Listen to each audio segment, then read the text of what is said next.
ஆமா ஆமா புதுகை கேசவனே தான். ஓகேண்ணே. நம்ம கடை பேரு வம்பன் தொப்பி. கடை வந்து இப்ப எனக்கு வந்து 14 வருஷம் ஆச்சு. நான் தான் முதல்ல இந்த ரோட்டு ஓர கடைங்கிறது நம்ம தான் இந்த பக்கத்து போட்டது.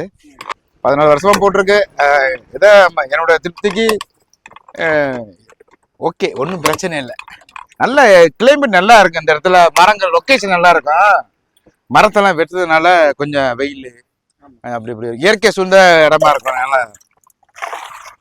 வீட்டில் உள்ளவங்களுக்கு வேலை, அவங்க வீட்டு வேலை பார்க்கவே டைம் பத்தாது. வீட்டில் ஆடு இருக்கு, பூந்தோட்டம் வச்சிருக்கேன். விவசாயத்தை விட முடியாதுல்ல. விவசாயங்கிறது நமக்கு மெயின்ல. இது தொழில் தானே.